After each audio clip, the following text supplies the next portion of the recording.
Welcome temple learning classes. कैसे हैं आप सभी। आज के वीडियो में हम कक्षा 7वीं का सामाजिक विज्ञान का मॉडल प्रश्न पत्र देखेंगे, जो कि आपके एग्ज़ाम जो एनुअल एग्ज़ाम आपके चल रहे हैं उसमें जो सामाजिक विज्ञान का पेपर होने वाला है उसके लिए मोस्ट इंपॉर्टेंट है। ठीक है, चलिए फटाफट से देखते हैं वैकल्पिक प्रश्न जो कि आपको 1 नंबर में पूछे जाने हैं।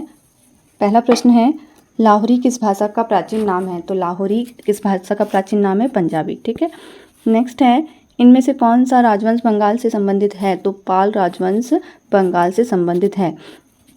इब्न बतूता खालिस्तान देश से भारत आया, तो कौन से देश से आया इब्न बतूता, मोरक्को से। ठीक है, आसफ जहां ने हैदराबाद राज्य की स्थापना कब की थी, 18वीं शताब्दी में। आपका आंसर हो जाएगा 18वीं शताब्दी में। इनमें से कौन सा पर्यावरण के लिए खतरा है। तो पर्यावरण के लिए खतरा क्या है, जनसंख्या में वृद्धि पर्यावरण के लिए बहुत बड़ा खतरा है।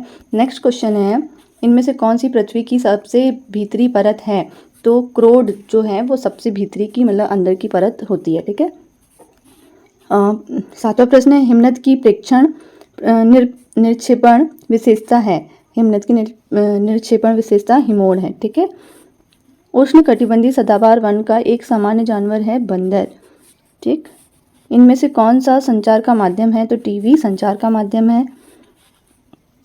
लास्ट क्वेश्चन है वैकल्पिक प्रश्नों में, भारत के किसी भी चुनाव में मत देने के लिए कितनी न्यूनतम आयु की आवश्यकता है। तो 18 वर्ष की आयु न्यूनतम आयु मानी गई है चुनाव के लिए। ठीक है, नेक्स्ट प्रश्न है जो लघुत्तरीय प्रश्न के रूप में आपसे पूछे जाने हैं 11 से 20 तक, जो कि 3 अंक के रूप में आपको दिए जाएंगे। 11वां प्रश्न है आपका, सर्व क्षेत्रीय समाज से क्या आप क्या समझते हैं। तो इसका उत्तर है, सर्व क्षेत्रीय साम्राज्य से तात्पर्य उस साम्राज्य से है जो अनेक क्षेत्रीय राज्यों से मिलकर बना हो, जैसे सल्तनत साम्राज्य, मुगल साम्राज्य, चोल साम्राज्य और तुगलक साम्राज्य। ठीक है, तो ये सारे ही जो क्वेश्चंस के आंसर हैं बहुत ही सटीक और सरल शब्दों में आप लोगों के लिए दिए गए हैं, इन्हें बहुत अच्छे से आप याद कर लीजिएगा। नेक्स्ट प्रश्न है 12वां, जिस तरह के पंचायती चुनाव हम आज देखते हैं उनसे उत्तर मेरूर के चुनाव किस तरह से अलग थे। तो इसका उत्तर है, वर्तमान समय के पंचायत चुनाव सार्वभौमिक वयस्क मताधिकार के आधार पर होते हैं, जिसमें मतदाता अपनी पसंद के उम्मीदवार को अपना मत देता है, जबकि उत्तर मेरूर के चुनाव लॉटरी पद्धति पर आधारित थे। चुनाव पूर्ण रूपेण से उम्मीदवारों के भाग्य पर निर्भर था। नेक्स्ट प्रश्न है 13वां, मराठा शासक दक्कन के पार विस्तार क्यों करना चाहते थे।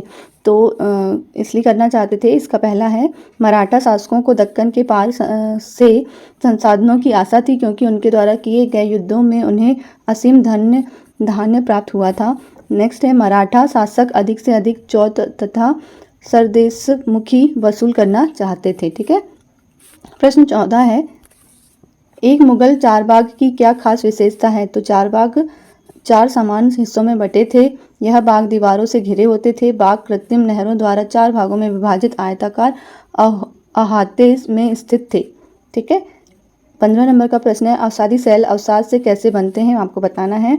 इसका उत्तर है, किसी स्थान पर अवसाद की परतें एक दूसरे पर जमा होती जाती हैं। ऊपरी परतों के दबाव और भार के कारण नीचे की परतें कठोर हो जाती हैं। इस प्रकार अवसादी परतें या सेलें बनती हैं। ठीक है, 16वें नंबर का प्रश्न है, कुछ सेल छत्रक के आकार में क्यों होते हैं। तो कुछ सेल छत्रक के आकार में होते हैं क्योंकि पवन सेल के ऊपरी भाग की अपेक्षा निचले भाग को आसानी से काटती हैं, इसलिए ऐसी सेल के आधार पर संकीर्ण एवं शीर्ष विस्तृत होते हैं। प्रश्न नंबर 17 है, जनसंपर्क माध्यम क्या है। तो इसका उत्तर हो जाएगा, समाचार पत्रों, रेडियो, टेलीविजन के द्वारा हम बड़ी संख्या में लोगों के साथ संचार करते हैं, ये भी जनसंपर्क माध्यम हैं।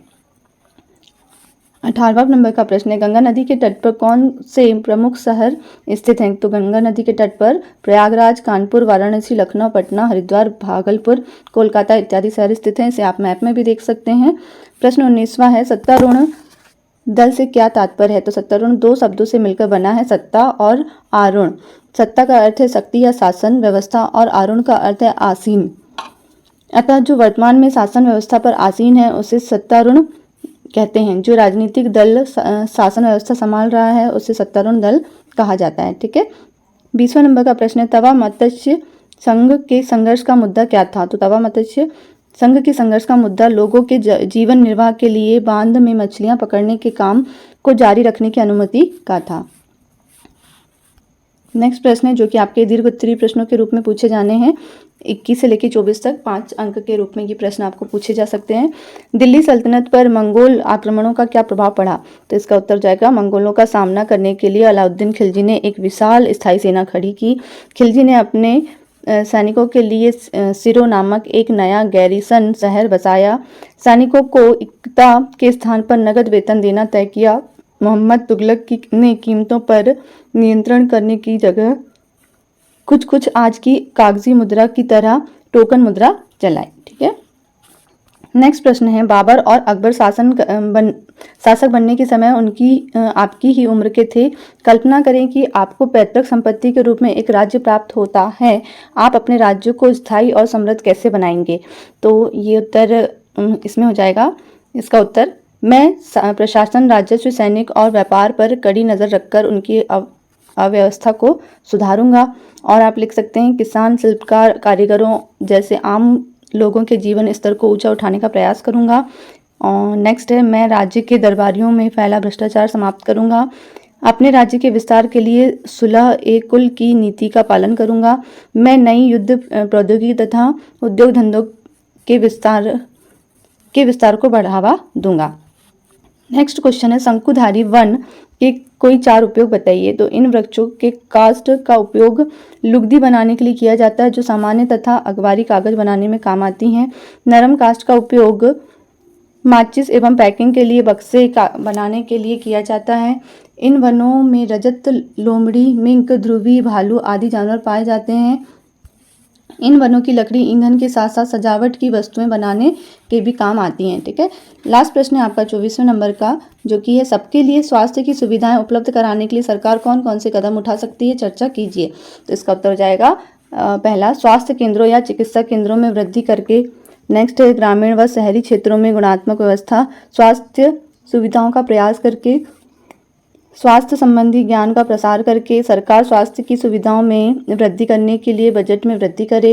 नेक्स्ट आप लिख सकते हैं, सरकार प्रदूषण नियंत्रण कानून लागू करे। सरकार स्वच्छ पेयजल, साफ सफाई, पोषण इत्यादि की व्यवस्था में वृद्धि करे।